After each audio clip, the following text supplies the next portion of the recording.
Last episode में आपने देखा कि कैसे शिविक आधी रात में बेचैन होकर जंगल में भाग जाता है और वहां जाकर शिविक के कानों में बीन की धुन और तेज सुनाई देने लगती है और जिसके बाद वो अपना सर पकड़कर जमीन पे बैठ जाता है। अब आगे की कहानी। शिविक अपना सर पकड़े हुए जमीन पे बैठा हुआ होता है कि अचानक ही उसके शरीर से एक तेज रोशनी निकलने लगती है। जैसे जैसे वो लाल रोशनी तेज होती जा रही थी, शिविक का दर्द भी बढ़ता जा रहा था। दर्द में शिविक कहता है,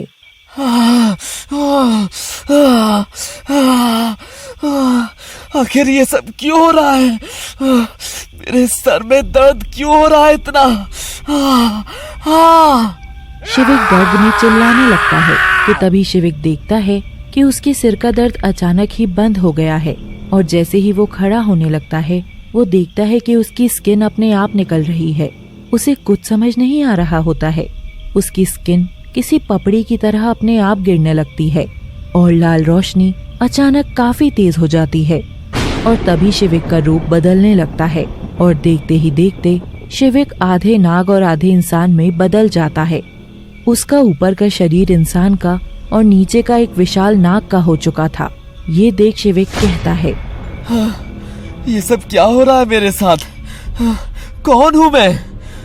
इतने में वहाँ उसके घर में काम करने वाले एक बाबा आते हैं जो कहते हैं, बेटा मैं जानता हूँ तुम कौन हो, लेकिन पहले तुम्हें इस शक्ति को कंट्रोल करना होगा और अपने इंसानी रूप में आना होगा। उसके बाद मैं तुम्हारे सारे सवालों के जवाब दूंगा। इसके बाद शिविक खुद पे कंट्रोल करता है और अपने इंसानी रूप में आ जाता है। उसके बाद बाबा कहते हैं, तुम नागलोक के राजा हो। मैं कल तक एक मामूली इंसान था, मैं कोई राजा नहीं हूँ। मैं तुम्हें कहानी सुनाता हूँ जो मुझे मेरे दादा ने सुनाई थी। आज के करीब 100 साल पहले एक मूल नक्षत्र में नागलोक का द्वार धरती लोक पे खुला, जहाँ से नागलोक के राजा शिवंश धरती पे आए और यहाँ घूमने लगे।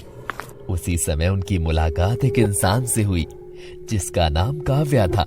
शिवंश को काव्या से मोहब्बत हो गई थी, लेकिन शिवंश ये बात अच्छे से जानते थे कि एक इंसान से प्यार की सजा नाग को मिलकर ही रहती है।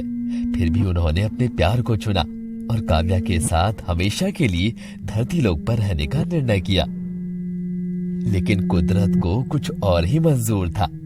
इसी धरती लोक पे जहाँ इच्छाधारी नाग है, वहीं कई और भी जीव होते हैं जो इच्छाधारी होते हैं और एक जीव भेड़िया भी है। और जयवंत नाम के भेड़िया को काव्या से प्यार हो गया था और जब जयवंत को मालूम हुआ कि शिवंश भी काव्या को प्यार करता है, तो उसने ठान लिया कि वो शिवंश को मार देगा। वहीं दूसरी तरफ शिवंश काव्या को अपने बारे में सब सच बता देता है। काव्या, मैं तुम्हारे धरती लोक का नहीं हूँ, मैं नागलोक का राजा हूँ और मुझे तुमसे प्यार है। मैं तुम्हारे लिए एक आम इंसान बनकर धरती पर रह सकता हूँ। लेकिन काव्या उसको ऐसा करने से मना कर देती है और कहती है, नहीं, तुम्हें ऐसा करने की जरूरत नहीं है। तुम मुझे नागिन बना दो, मैं तुम्हारे साथ नागलोक में रह लूंगी।